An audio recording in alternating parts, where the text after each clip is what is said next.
really think about it, I could play like a really stripped down core first person shooter right now and enjoy myself. There isn't much. As long as it has split screen. What the fuck happened to split screen in video games, man?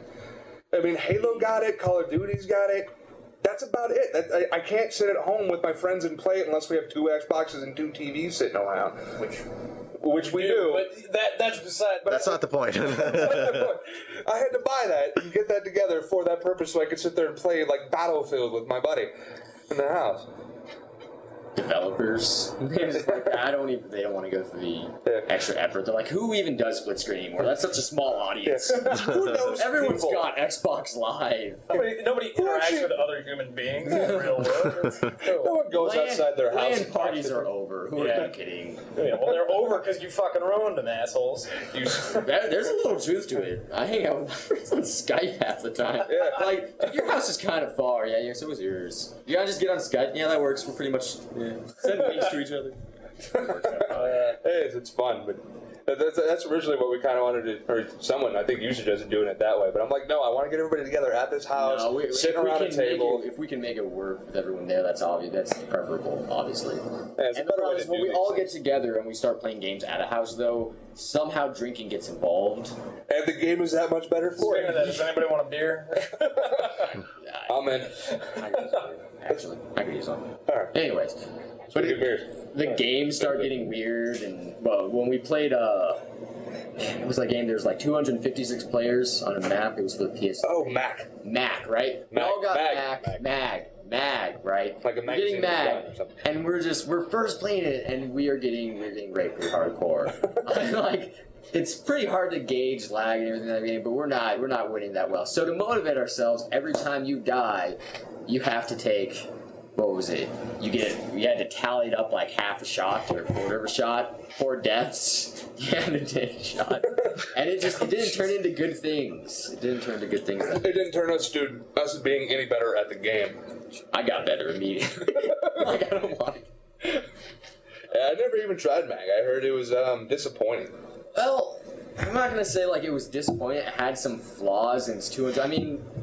It was good in the idea of this huge army coming at it, but like any game that relies on cooperation relies on cooperation amongst a vast number of people that most of them are there just to like teabag people and piss people off. And worry about their kill-death ratio. Right. Like, God, kill-death ratios ruined my life. God forbid I actually try to take that flag. What I'm going to do is I'm going to sit outside the territory, let my teammates distract them, and as they come out, I just want to keep getting kills. Yeah. Though the objective is to move and push forward. Yeah, objective gameplay has been ruined by stats. Well, yeah, but then you look at games like, kind of an older game at this point, but like Left 4 Dead, that forces cooperation in a way that was actually really good.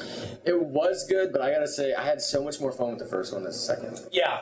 So much more fun. Well, it's because it was innovative at that point, and Left 4 Dead 2 was kind of the add-on, as far as I was concerned. True. It was Add-on, like, there were some times when I think, like, the specials, if they chose you, you were the chosen one. God forbid, however many bullets you put into that jockey running towards you, he won't stop. He'll get you. And it's like, but I'm a good FPS player. I can defend myself. But they made it literally so you can. You have to rely on your teammates. And I don't like relying on those. Because most people on Xbox Live don't know cooperation if it bit them on the ass. Oh god, dude, half the games I got in on Xbox Live, someone would get like a thing of bile and like throw it on the ground at us and just ruin our game. I think and they wait till we're like halfway through a level to do it. Right. I actually found some pretty good people on Xbox Live. Like, I'd get a good group going and try to do some like really high difficulty shit. I think actually the last time I had a good cooperation experience with the people on Xbox Live is going back and playing Team Fortress 2. Recently, because all the people there are still playing it are very core players, and so that's kind of what they do now. I think it's getting rid of all those assholes that originally bought the game. Finally leaving. Like, they moved on to other games to troll people. Yeah. But I mean, because Blink was supposed to come out and be the new cooperative, class-based game, and it could have been. Sorry, it could have been. Isn't it the worst feeling? Like, it could have been amazing. Yeah. So now I go back, and if I want cooperative play, I go back and play a game that was released 4 fucking years ago in Team Fortress 2. Seriously, someone else needs to release something that does that in mechanics. Those mechanics are good. Having the different classes and it actually working. I mean, I don't know. Don't they still make money off of Team Fortress? Yeah. Team Fortress 2 still has a huge audience because it's And the only they're game still giving them presenting like that. special little weapons and items you can buy and crap like that. Why make a new one? That's the point. Modern Thanks, Val. Warfare 3, the Infinity Ward and all of them are saying that they've implemented some new features to make people go for objectives in games. And all Oh, that is it kind of Kinect stuff. integration? But they've been saying that for every single Call of Duty ever released. Well, what is there's some Modern See, I- Warfare Elite Yeah, program. I'm really not sure Like what that's all about. I read about it and I'm trying to figure out. I'm like, what it's like they're trying to do is they're trying to encourage so they can move over to like almost an MMO status with modern. Well, I think Like, you Elite just keep actually paying is it. just like enhanced stats tracking. Like it won't affect the Yeah. core gameplay. You'll still. I know we're gamers, but let it go. Let it go. Just They have to pay some for it? fun. Do you have to pay for it? Yeah, I'm pretty sure you do, right? But Yeah. it doesn't affect the core gameplay. Because You can still, Activision's get going on to try to and suck play money out on of But you. now I like the MMO idea No. aspect more of it because I'm like, wait, I'm paying so I can have better stat tracking.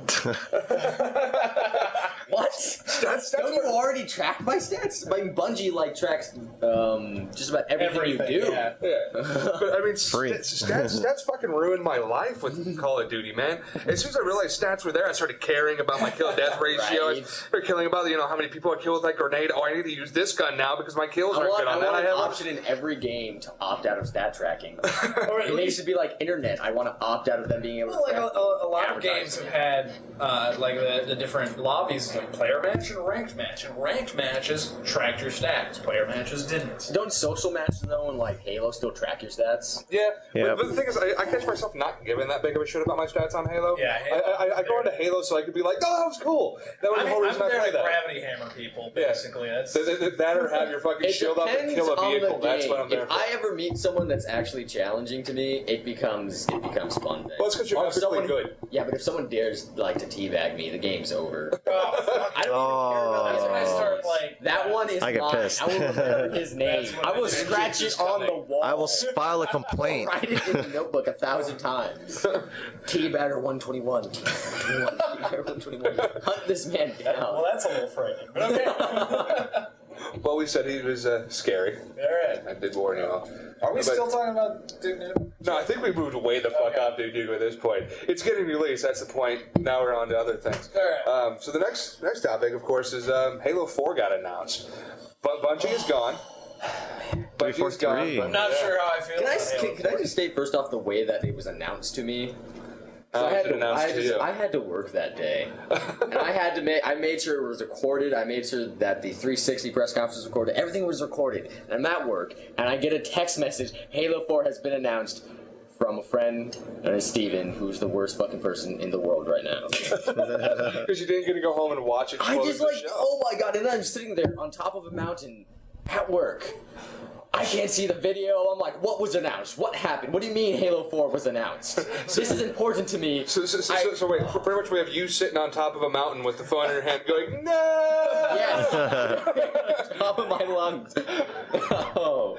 Everyone on my tour just looked at me like, what the? Halo 4 got announced. As far as my reaction after I found out Joss Whedon's going to be directing the Avengers.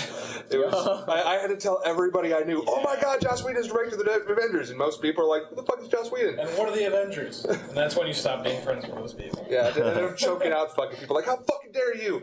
I like the Joss way they Whedon did created the Buffy. video, That too. was gay. Fuck you. Buffy was awesome. The video, wake me when you need me, all of that. Yeah. It's a really good aspect, though. I want to know, what in God's name was that attachment on the end of his pistol? And then he's standing there, like, pulls out this black object and just puts it at the top of his pistol. Just like, Silencer? I don't know. you're in space. Yeah, exactly. Why the fuck do you need a silencer? What's up with the silencer? And on top of that, someone, I remember there's an interview, and like, fans will know, or will recognize what that huge thing was, and I'm like, I've read every book. I've seen all Is the it like artwork. another arc or something like that? No, I mean, I don't know if I should say it on this, but I have a pretty good guess of what it's supposed to be. If you read the... Okay, spoiler alert. Like the Ghost of Onyx, the planet was a shield planet, as they're called, and they were kind of the entire planet-like structures built so that when the Halo rings went off, the Forerunners would enter, they built themselves their own dimension at the core of the planet, held within, like, a meter space, alright? You And see? Okay. See, I knew we were going to get on some nerdy topics, sir, but holy shit. Okay, basically, Yeah, that's, going to the center. that's it's a little safe too zone far. That even though these rings would destroy all life in that universe, they're on like a subspace of They the could then universe. emerge and then they could come back and repopulate, repopulate, right. precisely. So only the obsessive will know what that gun attachment is on the end of the gun, or at least have an idea, is what we're saying. He's talking about the thing that. No, they're talking. Anyway, they Yeah, use no, I'm out of this. I have eyeballs. no idea. Dude, you watched the damn thing. You know, at the end, he comes out of the I know, the and- ship, and there's the big thing in space. Oh, that thing. I have no clue where they're gonna take that. Yeah, that's so. why- Well, I mean, like he's got Cortana, and of course, Cortana is like he's like one man army as long as he has her. But I mean, is there Right. communication with the humans anymore? Are they just off? Yeah. He's about to go on See, some that's crazy why- shit. Did you against play the Forerunner. campaigns? Of course, yeah. That's why I'm not So sure you know how where I they're feel going? about. Yeah. Well, not with the whole nerdy, That's what I like, found the you know, funny thing about Halo yes. It's like he doesn't have Cortana anymore. He can't open a door without her. He can't. He needs her. Like, Those are doorknobs. I don't know what to do with doorknobs. we wrote these little jokes about it earlier. Like, Master's just like, all right, I'm going to take this government ship out. And he gets up there, and then he's in front of the first door, and he's like, damn it. How do I open this thing? So, Master Chief is functionally retarded, but a war machine. Cool. Yes. He's your typical Marine. The whole point was like Cortana was And your built dad's barely specifically functional. to be able to, have all of the Covenant language, all of their encryption, everything, so that she could hack them.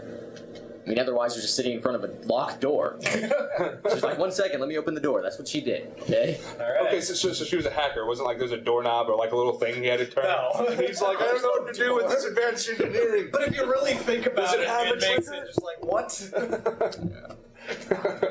Yeah, but On top of that, when I got another one, I just have to say, like, Cortana's dying.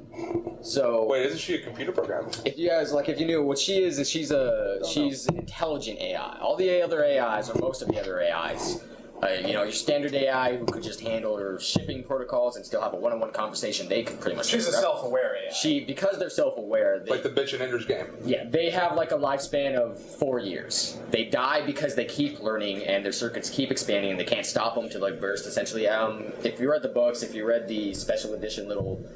What was that booklet from the Reach's collector's edition? Yeah, nope, didn't do any of that. Okay, well the booklet did a good job of explaining it. I can't get it. Bottom line being is they die as they grow older. They start to go crazy, and the whole point was she's showing signs of that even when she was captured by the grave mine. Yeah. And she's slowly degrading, and that's that classic line when she's in there. She's like, what did she say? I'll miss you when she's going to sleep, and he says, "Wake me when you need me." It's because she's supposed to be dying now. She's reaching the end of her lifespan, and she's already survived longer than any So what the fuck actual- is Master Chief gonna do when she dies? Precisely. Stand inside a locked Like, room. is he going to be more technology